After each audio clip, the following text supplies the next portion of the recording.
Kebakaran masih menjadi salah satu ancaman yang paling sering menghantui permukiman padat di Jakarta. Dalam beberapa tahun terakhir, insiden kebakaran terus berulang dengan penyebab yang hampir serupa, mulai dari korsleting listrik sampai kondisi lingkungan yang membuat api cepat merambat. Di tengah tingginya resiko ini, kebakaran besar yang kembali terjadi di kawasan Kemayoran ini menjadi pengingat pemirsa bahwa persoalan keselamatan di permukiman padat masih menjadi pekerjaan rumah yang belum tuntas saat ini. Bicara soal kebakaran Kemayoran kemarin, pemirsa kami tampilkan berdasarkan kesaksian warga sekitar, api pertama kali muncul secara mendadak sekitar pukul 9 malam dari area belakang permukiman.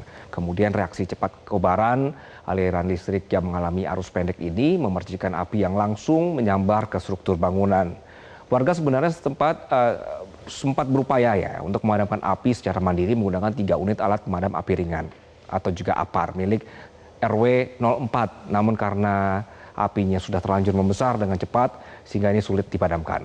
Karakteristik wilayah ini juga menjadi faktor. Kobaran api menjadi sangat sulit dikendalikan secara instan karena merambat di kawasan padat penduduk yang didominasi oleh sekitar 250 bangunan rumah hunian semi permanen berbahan kayu dan material lain yang sangat mudah terbakar. Itu fakta-faktanya ya pemirsa. Nah lalu anggota Komisi A DPRD DKI Jakarta dari fraksi Partai Nasdem Riano P. Ahmad mengatakan kejadian serupa juga pernah terjadi di wilayah yang sama sebelumnya. Namun belum terlihat langkah pencegahan yang optimal untuk mengantisipasi potensi kebakaran. Jadi ia menilai kebakaran di kawasan padat penduduk seharusnya bisa diminimalkan melalui pemetaan wilayah rawan, edukasi kepada masyarakat, dan pengawasan terhadap instalasi listrik yang kerap menjadi penyebab utama kebakaran. Menurutnya, hampir sebagian besar kasus kebakaran di Jakarta ini dipicu oleh korsleting listrik. Oleh karena itu, ia mendorong Pemprov DKI Jakarta untuk melakukan sosialisasi pencegahan secara masif dan berkelanjutan kepada masyarakat. Ada 3 persoalan utama sebenarnya pemirsa kalau Pemprov DKI ini melihat data dari Gulkarmat. Pertama, jaringan listrik di permukiman padat ini seringkali melebihi standar yang ada. Kemudian kualitas kabel yang digunakan juga tidak memenuhi standar nasional Indonesia atau ASNI sehingga kabel yang ada ini lebih mudah terbakar.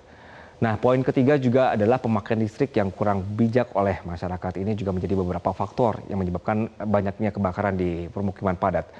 Merespons situasi ini, pemerintah Provinsi DKI Jakarta mulai menyiapkan penataan kawasan pasca kebakaran yang melanda permukiman padat penduduk seperti di Kemayoran.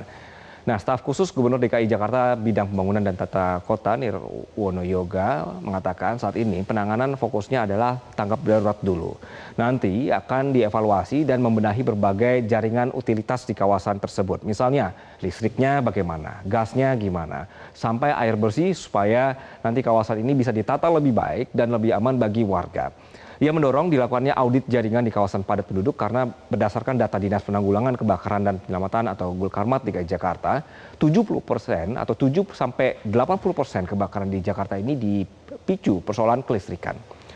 Jadi pemirsa, kebakaran Kemayoran ini tentu saja menambah daftar panjang insiden serupa yang terjadi di Jakarta. Jadi ketika mayoritas kasus disebut dipicu persoalan kelistrikan, upaya penanganan tidak cukup berhenti pada fase pemulihan pasca bencana.